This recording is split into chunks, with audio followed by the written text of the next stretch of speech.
Okay, yeah, we don't even have to talk about it. He Talk waited for about the three to come on if I talk about it. We'll talk about it offline. Here we go. Yeah. All That's an right. offline thing. That's an offline thing. Hey, subscribe to the Patreon, guys. Doesn't exist yet, but maybe it will soon, and then you can hear what Ollie and I are talking about. Or just stick to our Substack, which we've just launched. Yeah, there it is. All right. We did. I owe you some material on that Substack, Ollie. Yeah. Yeah. Keep it Yeah. coming. This afternoon Yeah. is when I have Is this the. fun for you, Christian? To do the housekeeping of our dad podcast while you drink your, what is that, chocolate milk? It's breakfast of champions. I got coffee in my Dale cup, and then I Yeah. got 42 grams of protein. Yeah. Love it. Who needs to put? Everyone, I don't know how much. cheers. Dad, this is my dad. Cheers. This is my dad cup. Just a Cheers. couple dads. Yeah. All right. Well, That's just a thruple dads. let's before we get too far removed from with banter and chit chat and fun Yeah. asides, Absolutely. introduce our guest. I know you have a wonderfully written intro. I sure do. Affectionately known in our world as B. It's a great intro. Get ready, me. Christian. Try and sit on your hands because you're just going to want to jump up and down and clap for yourself. Here we go, folks. World's greatest dad. Today's guest is one of the most creative chefs and content creators out there. Christian Alquiza brings 17 years of inventive, culture-packed cuisine. From leading kitchens to hosting Hot Kitchen on First We Feast, Christian engages audiences with bold flavors, dynamic storytelling, and recipes rooted in his Filipino heritage. He's also the culinary force behind the hit show Hot Ones. Based in Austin, Texas, shout out, me too, Christian is expanding his creative reach through his Bastos sauce line, which I've tasted and is delicious, and his upcoming new cafe, which I'm just finding out about this now, but we'll get into that. But most importantly, why he's here with us, off the clock, his greatest joy is being a devoted dad to his two kids, Maxwell Rivers and Maria Lennon. I'm assuming we're going to get into the Beatles. Marina, there we go. See, that's how devoted he is. He cares about how his daughter's name is pronounced. Put some respect on her name. I know, eh? I thought the coffee would help. It's 11 a.m. I still don't have it together. He loves sharing his love of food, fun, and adventure with his kids every chance he gets. Christian Alquiza, welcome to World's Greatest Dad. Thanks for having me. I'm glad. Just a little correction on that intro. I'm not the culinary force behind Hot Ones. Okay. Hot Kitchen is a separate entity, like a sister of Hot Ones. I am a culinary producer for First We Feast, one of few. Okay. But yeah, no, Hot Ones is filmed in LA and in New York. Every now and then I get Sean, who's the host of Hot Ones, to kind of shoot me a mission on what my next video is going to be. If it's like frying fried chicken 3 different ways, 3 different methods, and 3 different like heat levels or wings, or just in general, kind of giving me assignments to play around because he doesn't really necessarily have culinary expertise where I do. Mm-hmm. And it's not just chicken wing forward. It's, we're going to take cultures all over, recipes all over, and either make it spicy or make it extremely spicy. No, nothing in the middle. Sorry, one sec, Christian. Yeah. Isaac! You got the bio wrong! Sorry, that's our intern. Nice, Oh, yeah. nice. Yeah. For a second, I was like, oh, he's blaming it on his son. But I'm like, his son's I thought so too. It's I was Zeke. like, dang. I know. Well, Oh my god, I guess that would make sense that Zeke would be a nickname for Isaac. Well, Isaac. I was Isaac. just, kind of going on the whole dad thing. You know? Isaac would be if Zeke turned into like an Apple product. The Yeah. Isaac. Oh, yeah. Yes. Totally. I mean, back when it Launching was September that thing. 12th. So I my feel God. like, we have this habit of talking about everything else besides being dads. But I know, Christian, you're a prolific dad. But more importantly, one thing that's special about you is, Neil and I come from this old legacy media place called Food Network. And here you are, knee deep in hot sauce with Hot Ones. Knee deep. Yeah, knee deep, literally. That's why we can't see your knees. That's why you're like, I'm not wearing any pants. I love podcasts. I shudder to think when it gets to the groin area, but we'll get to the Please bomb think. later. But I'm really curious. Is that what we're calling it? How did you? Well, that's one of your sauces. I know this. I've been around a few hot sauces myself. But more importantly, tell us how you landed in such a prolific place, the First We Feast family, and have you taken the wings challenge yourself? Not the 10 wings. I've tasted the sauces without the wings as a, inductee almost. But to kind of rewind a little bit, none of this would be possible if it wasn't for Chef Alvin Kailan. Are you guys familiar with Alvin? Absolutely. Yes, you are. Yes, you are. I know you are. Everyone here is. Yeah. No, so when I was working with him at Amboy, and he's the host of the Burger Show, so he kind of needed a little bit of help, and he was like, "Oh, dude, we're not doing much today. You want to come help me out with a shoot?" And the first shoot we did was with Gabriel Iglesias, aka Fluffy. And I was like, "Oh, this is sick." Did we go to his garage and it's filled with all these VW buses, and I'm like, "What job is this?" All I had to do was make the food look pretty, procure all the ingredients, and make sure it's set up for the next scene. I was like, I'm not familiar with this. I'm hot and fast cooking on the line kind of guy. But it was kind of nice to see what happens behind the camera. I did that a couple times until they were like, "Oh, hey, do you want to, can we call you if we ever need a culinary producer for another gig?" I was like, "Culinary producer? What is that?" Yes. Yeah. I have experience in that. It was almost fake it until you make it, but then I grew into it, and then I studied it. What do culinary producers do?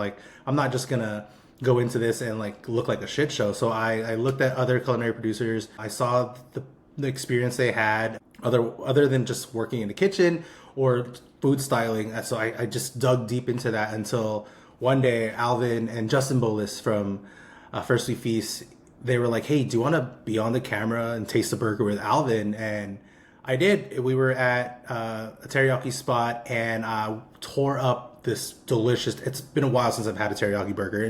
I don't know if you guys have ever had it. Bro, are you kidding? As a Filipino, I love sweet and salty in certain aspects. Sometimes we'll talk about pineapple and pizza later. But then I dug deep into those comments because that was the first time I was on a YouTube episode, and the people loved it. And at first I didn't know how to take that, and a little sense of what's the term, imposter syndrome, and everyone was like, "Dude, you gotta be on the show more often." And so eventually I did. I became the sous chef for the burger omakase stuff for First We Feast. And then I think a month after I landed in Austin, they offered me to host my own show, Hot Kitchen, and here we are, growing and glowing. Dude, seriously. What an overnight success story. I didn't work hard at all. But we didn't cover the 15 years in kitchens before that, right? Correct. Including working with the mayor of Flavortown. Right. Yeah. Monsieur Fieri? Yeah, right? Yeah. I mean, should we start it all at zero? It's so weird because sometimes I'm literally in the case of a guest we had earlier this week, I was like, I don't know who this guy is, but he's funny, I think you could do the math on who that was, Neil. But I do know you, Christian, so this is why I have to kind of step back for a bit and be Neil. Neil, you should run this show. This is a whole new world for you. Well, sure. A lot of 90s love right here, too. I think you guys are the similar age. I never knew. Yeah. Chippendale mug. Neil, Ollie, it's your turn. We all sang a part. Now you have to sing. Really? I don't know. No. It's crystal clear now. Now I'm in a whole new world with you. I was too old. I was too old by the time it came out. I'll be honest. I watched it last week. I hear excuses. That's all I hear. My kid is too old, but yours aren't. Christian, I didn't watch it with my kid last week. I just watched it. I'm going to retell a story because no one listens to this podcast. Who cares? I'm all ears. Recycling material. Because I've already told this, but my wife took my son to Aladdin on Broadway. Lucky. He just turned 5. He was not quite yet 5, but we were like, his older sister gets to do everything. Why doesn't he go to this Broadway show? And he saw Aladdin on Broadway, left 2/3 of the way through, and my wife was like, "Did you like it?" He's like, "Yeah, it was good." She's like, "What'd you think of Genie?" And he said, "Who's Genie?" How much did that ticket cost you? Put some respect on Robin You Williams' remember, voice. Ollie? Yeah? This was my Larry David moment. The tickets were free. They were from That's He right. was very upset. We brought our 4-year-old and not our 7-year-old. You're right. That was a great. He was right. Yeah. You pick and chose a battle that you didn't win there. I see it. Yeah, he should have kept his 4-year-old mouth to a shut. Broadway. Yeah, I know. Yeah. I know. that's bold. It could have worked out. Yeah. No, But- Aladdin's a good one. I'm an Aladdin guy. Lion King. Lion King. You know, that was yes, that yes, era. yes. It was Beauty and the Beast, Little Mermaid. I mean, these are the 90s Disney was very well done. Very We well just done. got my daughter. Have you heard of a Tony box? Yes. What? Hold We on. just got one. We Go just get got your one. Tony box. I'm gonna get my the competitor. Don't. Babe, Oh, can you bring me a Tony box and Aladdin? What? Can you bring me the Tony box and an Aladdin Tony, please? Wow, this Thank is you. some proper. How old are your kids again? 6 and 2. Max is 6.5. Now Mari is 2.5. So Marina, we call her Mari, and Maxwell we call him Max. Max and Mari. Okay. 6 I'm back. and 2. So Neil's kids, I want to say, are 7 and 5. So 6 Right. and 2. You're hold splitting on. the diff. I'm so glad you did that because do you know what this is? Hold What yours kind of- up. Hold yours up. I also have a Yodo. All right, hold up the Tony. Okay, hold up. This is a Tony. And this is a Yoto. What is that there? Okay. What is this thing? This is Ollie. Here's what Speaking this of is Ollie. like. I feel like we're doing Amazon product reviews. Yeah. Okay. Okay. So what is that? So you have figurines. Hold up your Oh figurines. yeah, wait, well, so we have. I'm going to show you. They're like little cards that you insert into the you Yoto. need So to these get are a Harry Potter. competitors. This is from the UK. Oh, you have Harry Potter. Let me see. Wait, does that go into the Tony? No, That that's good. goes I into had a Yodo Okay. too. Hold up the Tony though, because I want to do a This test. is- I want to this see. is- Okay. So here's the thing, Ollie. I want to explain this to you. These companies, they make the Yoto and the Tony, as kind of an antidote to screen time because they're like, look, you're on a long car ride. You're at running errands. You're doing things that, like, you can't possibly expect your kids to pay attention for and keep their patience, but you don't want them watching YouTube or screens. Well, this is audio only. And what it is you can buy these cards. I've got Matilda right here. You pop it in, and let's see, how do you turn it on? That would help, right? Turn it on. Yeah. I think the battery's dead. All right, well, you turn it on, and if battery wasn't dead, it would play the narration of this book, Matilda, and they can listen. And what's cool about it is my kids have this book of cards, you know? That's Yeah. genius. That's we don't. So, like a CD, you'd have all No, these that discs looks in like here. Case Pokemon to me. Logic. It must be a. No doubt. Eve 6. It's not that. It's the 97.5 jokes for kids or Genius. Hotel Flamingo, right? And what's cool about it is my kids, they feel like they have a little autonomy because they're like, oh no, I want Right. to listen to this. You can kind Right. of strip and trade, and you feel safe because you know what they're listening to, Right. and they're not in some K-hole on YouTube, Right. being radicalized in either direction. One of my- They're just listening to books by Roald Dahl, who, I think he was kind of a bigot, but, whatever, his books are I'm good. pretty sure they're burning his book as we speak in some schools. I have to ask you guys this. Both your kids, we're talking 7 and 5, 6 and 2. Do they have their own devices, like electronic devices? Do they Yes have... and no. Max does have. I mean, when he was younger, we gave him an iPad, and obviously, I'm not gonna buy a second iPad right now. So that's why we developed these Yoda things. And one of being on a podcast right now, it's funny because on Fridays at dinner table, or even like throughout the week, we'll put this on the table, and you could listen to a podcast without like a kid's podcast. That's right. Really? And they love like the jokes and like the banter. I forgot what the guy's name was. He's British. Yeah, 100%. And so, and fast forwarding to this is a bigger version. This is a Tony Box 1, and all you have these figurines. It's almost like having a bunch of dolls. You just place it on top. It's magnet. Wow. Whoa. I have to ask, Christian, did you do musical theater? Deadly. I did Serious not. question. No. That may have been Look at that. a missed opportunity, See? That's or it. maybe not. That's it. Yeah. What's I know. I very also didn't play interesting? football. Community theater, I think you've got the bug, man. Yeah. It's just being Filipino and loving all of that drama. Sure. Yeah. Just Let me ask you a question. Watching all these, teleseries on the TV with my not even understanding it, but knowing my parents were watching, I was like, So She did Filipino what? culture has telenovelas too. Actually, what am I saying? What's Bollywood? One. It's not exactly I subtle. mean, yeah, just I mean, drama. all of us Southeast Asians, even right now, even like my parents, they're not watching Filipino shows. Like everyone's stuck on like Korean dramas and with subtitles, and I'm here for it. I'm down. I walked Yeah. into an office one day and there were like two random people just met and they're like, have you seen this? How do you, well, that's a random subject, but just looking at them, you knew they were going to watch this K-pop drama or Korean drama, and they did. It was It's crazy. a big thing. It's a big thing. Christian, are your kids watching K-pop Demon Hunters? Watching currently, yes. I think if we're going to count how many times, it's in the double digits now. My 2-year-old is dancing and requesting soda pop. Yeah, so far, my son's favorite song on there is Your Idol. And then they constantly love Golden and Soda Pop and some random songs that I even, like, this is a background song, but it's on the album. They'll sing it. My favorite is the Korean song. I don't know what they're saying, but I just love the melody. It's so beautiful. Exactly. God, it's... Okay, I want to go back. So, 4 kids. Your kids are 6 and 2. So, like, you lived a life. You were, still living. out there. You were having fun. Yes. You were in kitchens. You were like basically the bear. You were like Maddie Matheson, being crazy, chopping it up. What was the transition like when you found out, oh my God, I'm going to be a dad? Did you always want to be a dad? Were you scared? Were you excited? Were you all of the above? Take us back to that moment. At the time, and I was like, okay, I've seen some dads and they have kids. I've seen chefs with kids, and I was like, I don't know how they do it.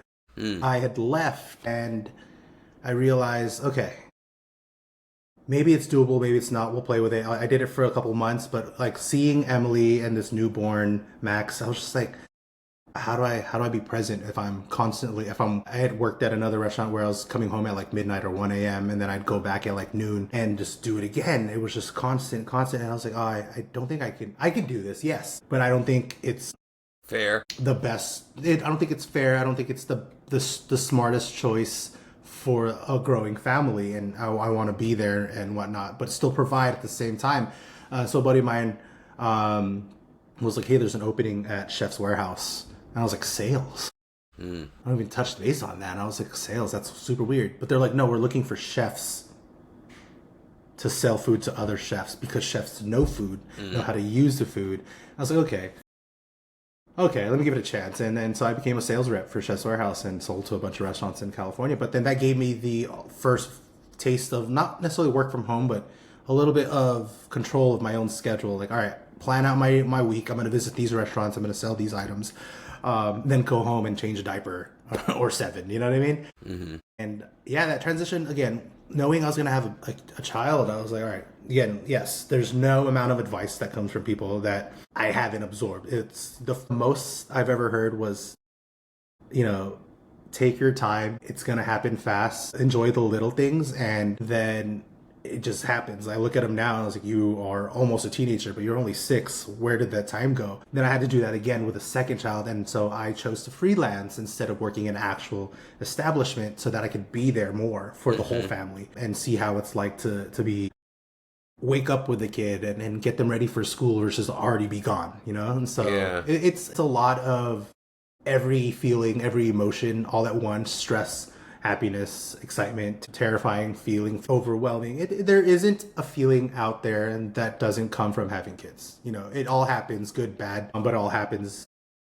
so that the bad moments feel the bad moments make the good moments feel amazing. So vice versa, like, why isn't this day good? Did you always think about having kids, like even before you met Emily and got married, all that stuff? Actually, it was like yes and no. Like I thought being in the kitchen, I think, oh, maybe I'm never going to have kids. But then being in relationships and seeing my friends having kids, I was like, dude, I have this bug. Like I need to, there's this weird geeky. It's like you just want to squeeze this kid in the face because they're so cute. Yeah. I want one of my own. I want a mini me. I want someone I can, like I've looked at it this way. I've always developed line cooks to become better than me. Why not develop my own seed? It's amazing. Like be me, you know what I mean? Yeah. Like why? Like I want someone to, you get loyalty from these cooks, but I want bloods, and I want that legacy to grow. And even if they don't become a chef, which sometimes I don't recommend it, it's hard out there for a chef. The robots are taking over. Be a scientist.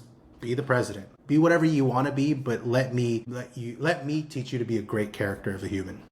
Do you teach them how to cook? I mean, assuming the 2-year-old's off the table, but maybe not. I don't know. No. It's not. So my daughter goes to a Montessori school, and I get pictures sent where she's like cutting food, making guac, and every time I whip out like, oh, I'm gonna make you guys breakfast, she like screams like she needs to grab her stool, go post up next to me. She's like, let me cut my sandwich. So I let her. I'm a huge fan of don't steal the struggle, and I need to start developing a trust where it's, my wife was reading this book, and it's let them do things even though it's going to be an inconvenience to you. And it's like, it's hard to say it and hear it because nobody wants an inconvenience. But if you don't let them struggle or even like, find out the wrong way, they'll stop asking to help you. If you just be like, oh no, I got it. They'll stop asking, which is, unfortunate. You want them to continue to ask. And so it's a developing trait that I start to develop. Just it's the same trait as when I was a chef, and I had a prep list of stuff. I would always want to do it myself, but then I needed to become the chef to pass and delegate that to people and trust them to do it. In order to trust them to do it, I show them my way to do it. It's the same thing with a kid. And so if they're messing up, here, try it this way. And you're left-handed, I don't know what to do. Let me show you this way. Let me try to cut left-handed and show you how to do it. So it's always an adapting thing, coaching moments left and right. It's funny, to this day, Neil, Christian and I did we did a little taco cook-off together, a little video for like Instagram. And I was cutting something yesterday. I was making a salad, and I could hear Christian's voice saying, keep the blade on the cutting board, you'll work much faster. Now, I don't always do it, but I hear your voice all the time. When I'm there going, wow, this is faster. Sometimes I hope it's a sultry voice for sure. Yeah, it's a little bit more Saturday morning, like, don't take this the wrong way. More animated, perhaps Muppet-ish, you know what I mean? Yeah. Oh, yeah, I try to talk to people with my facial expressions. Like even kids, like, you sure you want to do that? Are you sure? Yeah, I can see that, like, you're cutting and you look to the side. Yeah, well, it sounds like the way you're describing how you coach your line cooks to be better than you. I mean, he was giving you advice and you were competing against him. Is that right? He was literally helping you. Yeah. Yes. You're only as good as your worst cook. But you were competing against Ali, and still, I mean, you can't help yourself, Christian. Well, let's be honest. It was a staged competition. I mean, come on, Neil. Your stuff was good. This is TV. This is, it's all rigged. Let's just tell them the truth. The balls were deflated prior to. Yeah. I mean. Yeah, when he showed up, I made sure his knife was dull. I was like whacking it on a rock. I'm going to give you these tortillas. They're spoiled. I know. I want to know, Christian, when you went from this kind of, what I'm imagining is this kind of like romantic life of being in kitchens, as stressful as it is, it's kind of cool, to now you've got young kids at home and you're a rep for just a big company, probably with dental and a 401k. But like, what was that like emotionally to go from like, fire, I need this chopped, to just like, hi, I'd like to sell you some aprons. But, knowing you're kind of doing it for the family, like, what was that transition like emotionally? Or was it fine? You definitely had to get in a headspace of like, oh, this isn't a kitchen, but maybe take the experience you have from a kitchen and see if it works implementing it here, with organizing, mise en place, get your shit together in the kitchen, get your shit together in sales, like who you're selling to. Don't just randomly go up to like a bakery and be like, yo, I got this A5 steak, you're definitely going to want that in your croissant. That's right. It's definitely, it wasn't, there was moments where I was like, all right, I have to do something to keep that, like, that creative flame like lit. So I use that into my mindset, like, all right, I'm going to go to a restaurant that I know I would want to work at, or I want to, see myself in, like, take the business over there. And one of them was Anaka, though I didn't really sell to them much, but Anaka is this, glorious Michelin star restaurant in Los Angeles.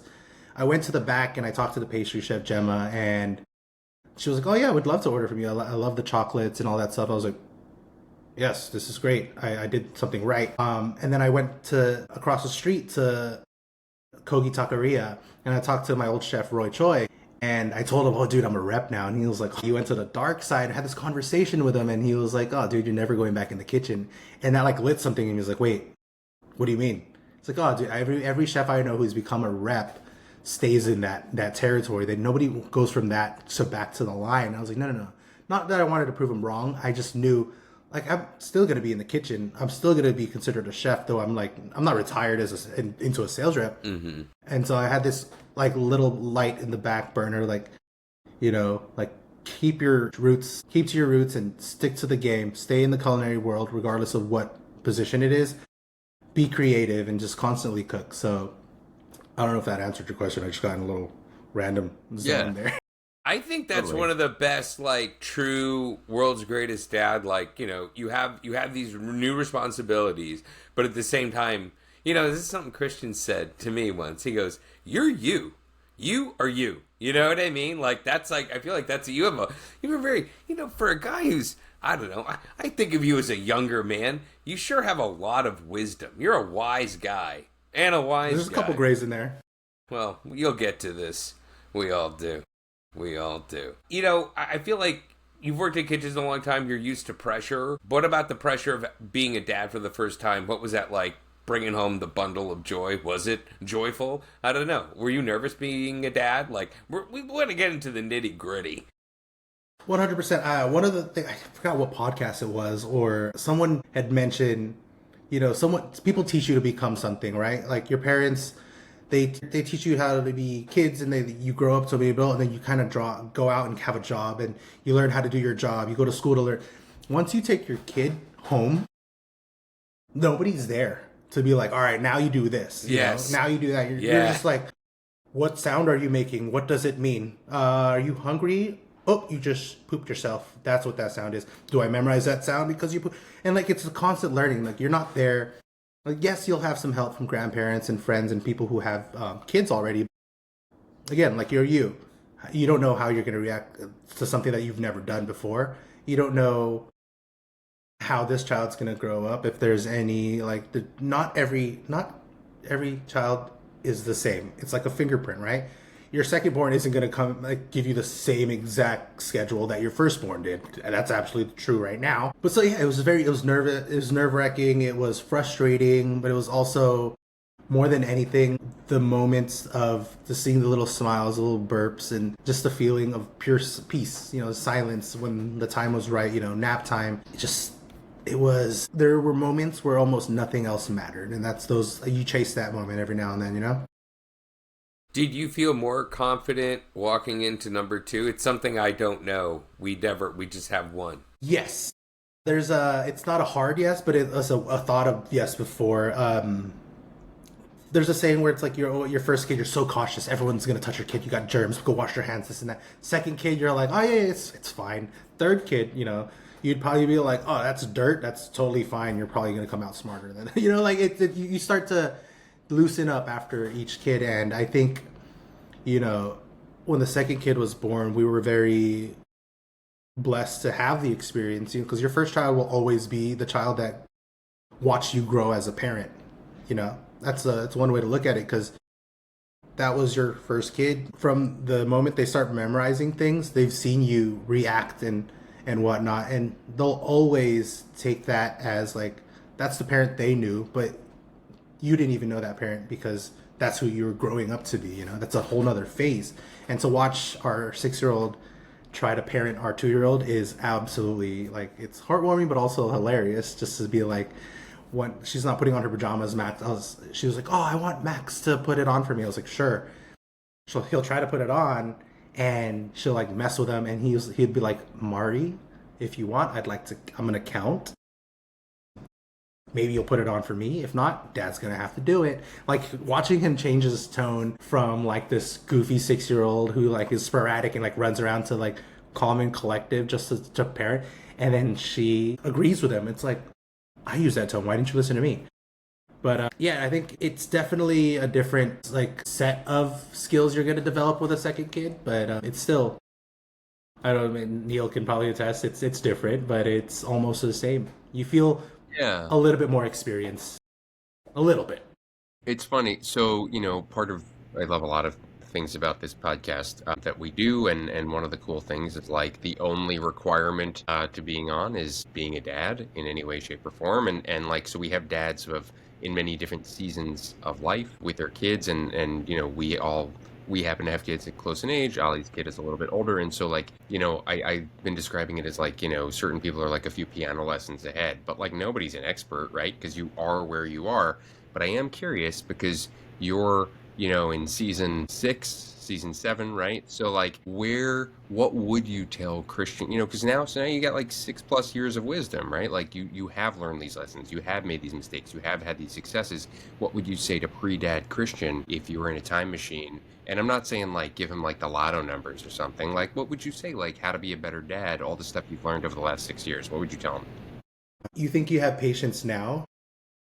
You're gonna need that same patience. You're gonna need that same patience in, a few years. But one of the things I definitely want to tell you, or tell him, or me, tell myself back then is something that I've used to always live by, and I continue to try to implement in the kids is, if it's not gonna apply for 5 minutes, don't let. Oh, sorry. Let me take it back. If it's not gonna affect you in 5 years, don't let it affect you for 5 minutes. Take a breather. If it doesn't apply, let it fly.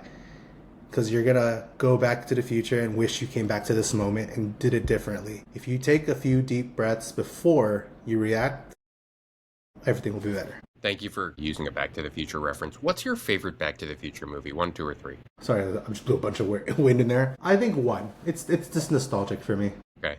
I'm glad you didn't say 3, or we would have had to end the... There's only 2. There's only 2. 3 was Right. awful. I mean, let's just, yeah.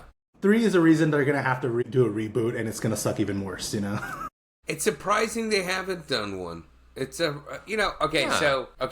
wheeling Never it say back. never. We're wheeling it back. We're turning the boat back around from going deep into Michael J. Fox and back to being dad podcast. Christian, like, I feel like I know you well. We haven't known each other that long. You struck me as a pretty happy-go-lucky, like, in stressful situations, you're upbeat. You're an upbeat man, right? But being world's greatest dad is about sharing all our moments, and Lord knows I have flipped my shit, right? What's a time? I'm just trying to imagine when, the shit has hit the fan. And what was that like for you with the old kidderoonies? I mean, just to compare it to the dad in the kitchen, I've always been a calm, collective chef. In stressful situations, in moments where there's nothing that goes well, I don't tend to fold, because then if you fold, the whole company, like the whole staff folds and stuff like that. So it's always, if you can calm down and reassess. But there's been times I've flipped in the kitchen.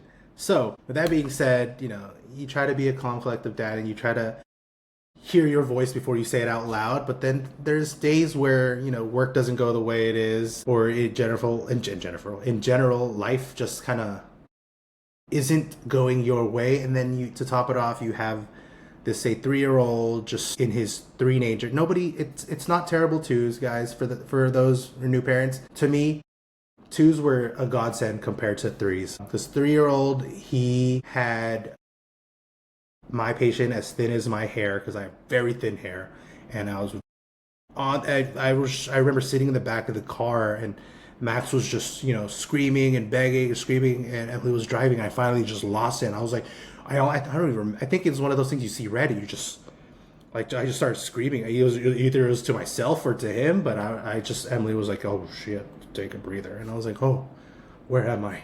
And as, I don't know if it's a male thing or a father thing, but we don't really go out there and just tell everyone, oh, dude, I'm feeling like shit today.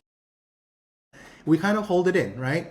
9 out of 10 men do, which is unfortunate. And I'm blessed to have a partner who every now and then reads my clicks and sees like, oh, something's off today. Like, why don't you go sit down, or let me make you a coffee, or here, want to take and at the end of the night, kind of go there and be like, hey, what was up with today? If you don't have that, you need that. If it's your wife, your best friend, or if it's a therapist, men need that. It's something that has obviously, a lot of people have lost lives to something like that. So seek help if you need it. And things like blowing up in front of your kid will happen if you continue to build up stuff and carry weight on your shoulders from work to a chef that's been screaming at you because your order didn't come in. Think about it. It's not your fault that that delivery didn't make it, but you had the shit end of it and the chef was yelling at you. Then you take that out on whoever's next to you, which happened to be my son, which, was unfortunate. So, to hear that out loud and say it, it's a PSA to the world, let it out every now and then before you let it out for the last time. What was your dad like? What was it like growing up too? Did you have siblings and all that? Yeah, I have a little sister. She's not so little anymore. She's 31 now. But yeah, so my dad was very stern, the very Southeast Asian Filipino dads were very disciplinary, but then there was always those moments where I took from it, where anytime he would spank or discipline you at the end of it, he was like, I'm just hard on you because I love you. And I didn't really understand that as a kid, but as a dad, I totally understand, the way I talk to you or the way I'm disciplining you or the way this punishment's going on is not because I'm just purely mad at you and I want you to suffer. I'm doing it so that you learn from it and hopefully you get a lesson out of it, and it's because I love you. And so those constant reminders, and my dad did that. He reminded me that, he's doing this because it's for me, it's for better. He didn't raise me to be a softie. He was very hard on me, and my mom was too. This podcast is about dads, but there's moms out there that are father figures. So that's it's very fitting that there's a Mother's Day, Father's Day. Recently it was Grandparents' Day, and so I was reminded it's another version of the Father's Day. And one of my favorite things is, if you don't raise your kids, you're gonna raise your grandkids. If you don't raise your kids right, you're gonna end up raising your grandkids, not your kids. And I thought about that long and hard, and it's like, okay, what does that mean to me? Is if my parents raised me like trash, or if I was just a horrible human being and then I had a kid, I feel like I'd be a horrible human being, and then they would having this whole experience of not having me around because I've grown up. They're like, okay, let me get a second chance in raising their grandkids. And I looked at it, I was like, I'm glad my parents raised me well, and I feel like I'm very polite, neutral, learn how to read the room, patience.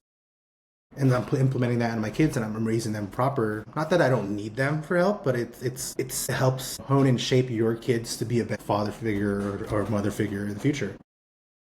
Are your parents nearby? Oh no, they're in Los Angeles, LA, or Carson. Got it. And where'd the culinary stuff come from?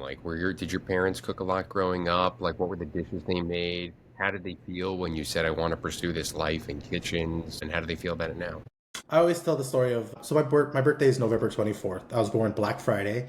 So every 5 years or so, my birthday lands on Thanksgiving. So during my birthday season, instead of having a cake, I don't have a sweet tooth. I don't think if I did, I'd be, 600 pounds. So I'm already a big dude. Imagine if I had a sweet tooth. But I never really liked, let me get a cake, this cake. It's usually there's an extra ham or an extra turkey, and I took leftovers as my celebration, every now and then. So being surrounded by food in a celebratory fashion made me appreciate it. And then watching them cook, watching my mom cook, and my dad cook, his adobo is like the adobo that's standard to me. My mom's pinakbet or her tortang talong, which is an eggplant omelet. That's all standard to me. Your mom and your dad make it best because that's what you grew up with. It's best because it's nostalgic. Even I try to remake it, it's it's not the same. Sure, my kids will be like, oh, this is amazing. It's it's not. It's not mom's. It's not grandma's. But then in high school, I took a home ec class, and I was like, okay, cool. Chef stuff, that's crazy. They had us wear a chef coat, we took leftovers home, or I fed it to my friends, and the reaction they gave me, it's like, oh dude, did you make this stuffed pork chop? I was like, yeah. Why? It's amazing. Can you just bring all your leftovers instead of us bringing lunch? We'll eat your leftovers. I was like, oh sure. That feeling of service and hospitality and making them smile and just in general enjoy something that my hands did, I was like, oh, that's great, I want it. And the chef at the time was like, you should go to culinary school. It's culinary arts. I was like, oh, that's a thing. And back then, that Le Cordon Bleu commercial came on constantly, And so I did. I told my parents, I wanted to do this. And they were a little skeptical about it, I could tell. But as great parents are, they're very supportive at the same time, regardless of skepticism. So they supported me. And, they're like, you're going to be a chef one day. You're not going to go on any vacations because you're going to work in kitchens. They try to sell it to me, and I was like, we should go on a vacation. Went to the Philippines for a little bit, literally just started cooking, and my parents saw that chefs don't really, or line cooks, prep cooks, and back then and still now, we're not really paid amazingly, And chefs, unless you're a corporate chef or someone in the six figures, like you're okay. But most chefs are in like, depending on what state you live in, are in like the 45 to 65 a year annually, and it's not bringing in amazing, bacon. It's just bringing, Canadian ham. So, but now where I'm at is where my parents are seeing me on the YouTube, I even said the YouTube. Dude, another grade just came out. Jesus Christ. Now that my parents are seeing me on YouTube and like on Instagram and, they're retired, so they're always on their phone scrolling or playing Candy Crush. Like, it's nice to see them like pull out. I was like, show their friends, oh, this is my son, he does this and he's on here. And they're super supportive and they're not trying to push me to become a nurse like most Filipinos. I wanted to ask, are you first generation? Were your parents immigrants to America, or did they grow up here? Yeah. I am le first generation. So, I've met your wife. She is not Filipino. Do you feel like an extra kind of pressure, or how do you do you speak Tagalog? Do you bring the culture back home, Christian? Your Filipino sounds very, very Indian, but that's fine. It's I'm you know me, I'm a fusion guy. I'm a fusion guy. Yeah. You know what I mean? I'm not going to do any voices because we want to stay on the air. Maybe I'll try it. No, so I don't speak any Tagalog. There's a couple words that I can understand, but I grew up in an Ilocano household, which is northern Philippines, and we speak Ilocano, and it's a lot louder. My dad's normal volume is high, which my daughter picked up on. She's just like everything. The only time it's concerning is if my dad calls me and it's like, oh, hi, how are you doing? I was like, oh, what's wrong? But if it's like normal, it's like, oh, hi, Christian, what are you doing? How's your day? How's the kids? Like, that's normal, Like, if it's lower, then I'm concerned. But no pressure for me. Like, I grew up, again, in California, Southern California, where there's plenty of culture. There's an amalgamation. There's Los Angeles, Everyone's different, and there's a lot of, mixed cultured couples. And I didn't grow up thinking, oh, I have to marry a Filipino. I have to, date a Filipino. Though I have. The best ones are the ones you don't look for, and they just come. That's how it happened. Well, I'm very much I'm Jewish, so I'm very much relating to the first pressure thing that, not so much the pressure, but the picking up the phone of what's wrong? Is everything okay? That's yes, like literally yes. The anxiety. They always want you to call and check up on them, but when you do, they're like, why are you calling me? Like, well, you've never called. I was like, I called you last week. 2, everything's fine. How are you doing? And then, you ever get this, Christian? You ever get it's nice to hear your voice. No. Nice to hear your voice. No. I've gotten it's that. Usually. I've gotten that. I usually, as soon as I FaceTime, it's like they don't even, like, I'm not even there. It's like, where's Mari? Where's Max? I was like, oh, okay, it's me. You're firstborn. I kind of enjoy how using my kids as a buffer, because I don't know about you. I think Ollie can relate to your relationship with your parents getting more complicated as you age, and being able to throw on the FaceTime and have your kids talk about, emojis and fart noises and what they're reading in school and what they had for lunch. It's kind of great because then I don't have to like unpack all my trauma from the last 40 years. No. It was like before it happens, the kid intervenes, and now it's them. I was like, oh, perfect. I didn't feel like talking about it. Do your kids know who you are? Have they seen your work on the YouTube? The YouTube, as you would say it. Yes. It started off with those chef kiss videos on Instagram, and it was like ASMR. I take a bite, kiss it, and go chef kiss. That was a huge thing with all the kids, like in my kids' friends. It's, oh, look, it's Uncle Chef's kiss. I was like, it's me. Hi. And then now, my daughter, every now and then, if I make food, she's like, can you kiss my food? It's like, yeah, sure. It's a seal of approval. But my kids, for a while, they were excited. Now they're like, okay, cool. Where's the iPad? They almost don't care. Yes, they're aware. I'm on the tube. What are we eating? We always like that. We have a lot of chefs on. What are we eating in Chef Alquiza's house? Alquiza? See, that's why my handle is Alquiza, so that it's easy to remember. It goes, a lot of people go Christian Alquiza, but I go by Alquiza. Alquiza, great. So what delightful culinary masterpieces are being made and not eaten by your children in the Alquiza home? Not eaten? I or mean, I don't know, eating. both. I'm imagining, I'm projecting that your kids are not appreciating your ability in the kitchen, but No, maybe they no, are. no. Like I what? try to implement the solid food early on and then just a wide array of things to find out if they're allergic to anything. For example, I've had the honor of feeding Max A5 and like foie gras when he was like 3, or just to be like, all right, you tried it. Don't have a heart attack. That's the last time for a while. But no, I try to implement the whole please try it at least twice a different way, just so you make sure you do like it. Right now, the only thing my son isn't eating is a lot of vegetables, but you'd be weirded by which vegetables he loves. He loves sauteed kale, the lacinato kales. My daughter will eat everything when the mood is right, Like, there isn't something she's like, oh, I don't like it. But then if you leave it there and ignore her, she'll scarf it down just so you don't give her attention. Tonight, I'm making congee.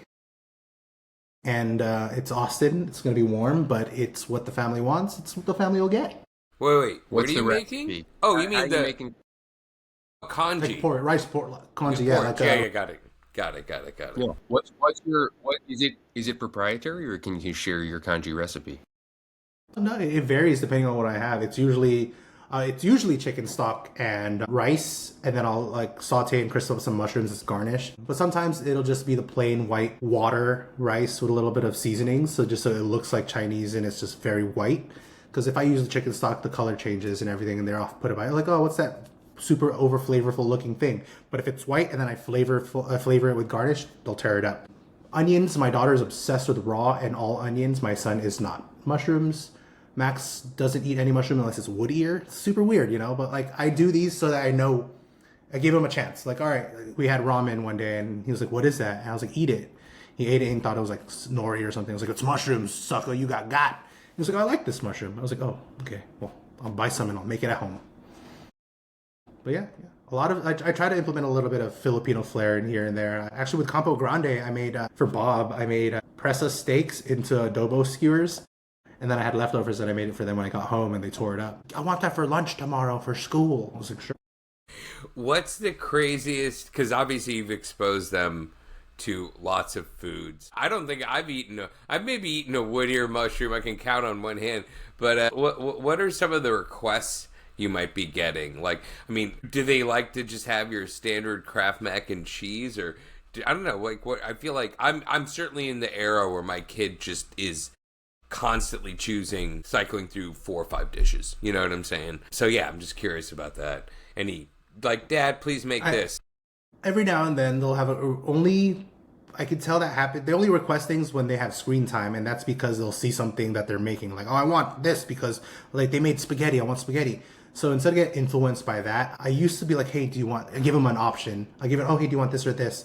Knowing I really want to make this. So now I stopped, and my mindset and verbiage is now, instead of do you want this or can you do that? It's now you're gonna have this, and I'm gonna make this tonight, and just to see if like, oh yeah, they don't really have a reaction because they know it's like, oh, mom's gonna make something sweet dinner, yay. They don't even have a name for dishes. They just call it dinner, and they're super happy with it. As for requests, nothing really. I mean, we keep the pantry unlocked in the fridge, so my 2-year-old just goes in there, and we have like a whole snack area before, like after school. She's like, I want a cheese stick, I want a meat stick, or like they'll kind of like help themselves versus like I might even have to lock the pantry. Mari's been getting there heavy.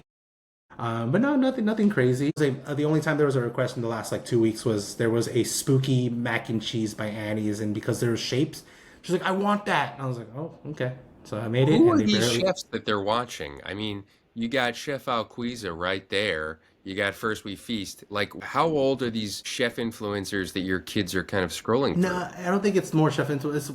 They're obsessed with tiny food or like Lego food and stuff like that. So they'll see that and be like, you got influence, and now you're like, you want this spaghetti meatballs, or you want lasagna. Like They're watching Lego lasagna, and that's making them want real lasagna? Yeah. Well, That's so interesting. Or they'll kind of talk about the food and what that food reminds them. Like if I make lasagna, Mario will be like the orange cat. I was like, yes, Garfield loves lasagna, and stuff like that. If I put on tonight, or because we try to do screen time Friday, Saturday, Sunday, so we'll do like a family movie. If I put on like Cloudy with a Chance of Meatball, I'm setting myself up for failure because I'm gonna have to go to the grocery store and make whatever is flying down from that movie.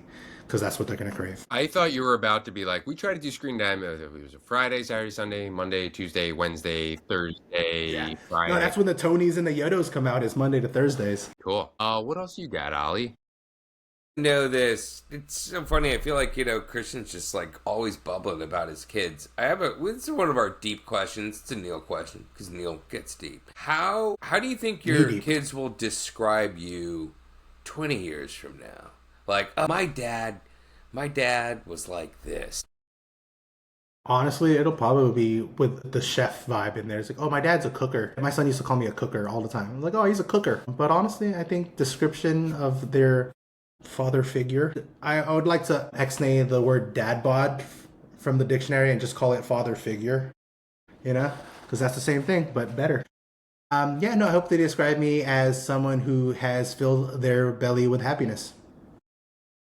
And that would be laughing, that would be food, it would be the dad jokes, it could be the memories, but I want a full belly, always. Not like a fat one, just a full one, If you could take, obviously there's a lot of road left, but some people would say the years you've experienced, having a 6-year-old and then now having a 2-year-old too, and kind of starting again. If you could take one experience and then just bottle it, Christian, and just have it for the rest of your life, what would it be thus far? It's going to sound weird because we live in Austin, but those sunny, peaceful beach moments. Watching my wife run into the ocean and just take a dive, my daughter in her little hole scooping up sand, and my son just running around collecting seaweed, and just there's those moments where for whatever time you're there, nothing else is thought about. There isn't a stress about bills, even though there will be once you go back in the car type vibes. But when you're toe deep in those sand, it's like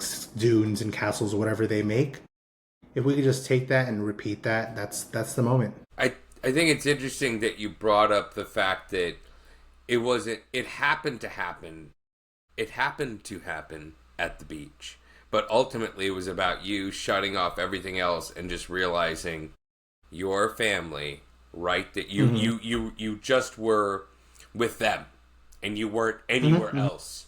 I think that's kind of profound about that. Also, everyone should live by the beach, apparently, because I don't. We have kind of beaches here in Austin, right? They're the man-made ones. Yeah, I just, for the first 3 years of Heath's life, we were living in a loft in downtown LA, and those memories were checkered, to say the least. That was crazy. That was crazy. You know what? Let's pass the conch shell around, Neil. Why don't you share? Do you have a moment in time? What's your one?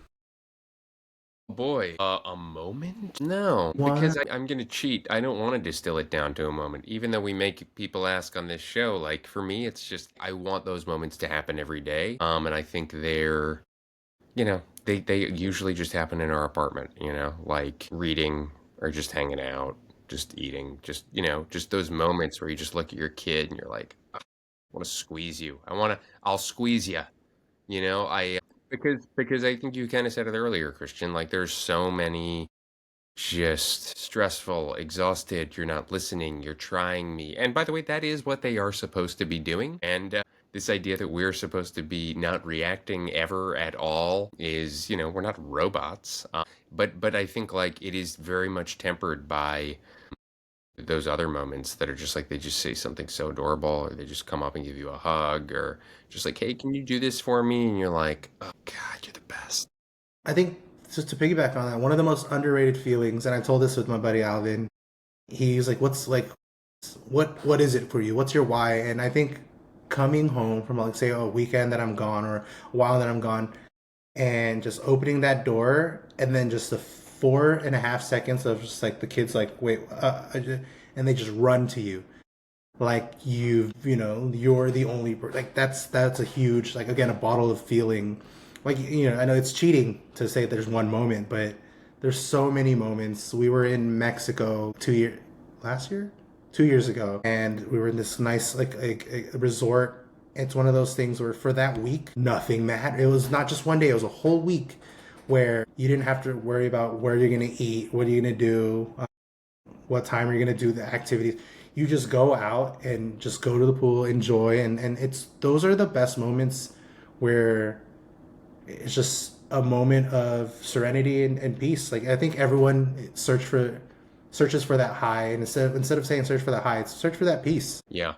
All right. Well, listen, Christian, you've been so generous with your time. We just have a few more things to go through Shoot it. while we have you. I want to know, do you have a go-to dad joke? Let's see. Putting you on the spot here. It's rotated. It's rotated. You can give us more than one. Yes, here's off the top of my head, only more for dads than for kids. It's when does a joke become a dad joke? When it becomes apparent. Love it. All right, I'll take it. I think kids would appreciate that if they're, it's a thinker. Yeah. One of the dad jokes I taught my kid, and it's the one joke that he now remembers, is why did the bicycle fall down? Why? Because it's too tired. And I love dad jokes. Yeah, he does. Believe me, between the two of you, between that and the Aladdin, I was like, ugh. You see he has a whole card, a Yodo card with just jokes. Hey, these are the best too, the blank cards. 97 and a half. All right, now we're going to do this thing we call brag about your kids. It's a new segment we've started. It's a lot easier, I'll say, when you have one kid because we only give you 30 seconds. So I'm going to put 15 seconds per kid's on the go. clock, and you're going to brag about your kids. However, you can divide it however you want. You can brag about one kid for 30 seconds. You can brag equally, 15 and 15. You could say, I can brag about this kid for 5 seconds. 6, and then 7. So are you ready to brag about your kids, Christian Alquiza? Oui. 30 seconds are on the clock. Brag about your kids.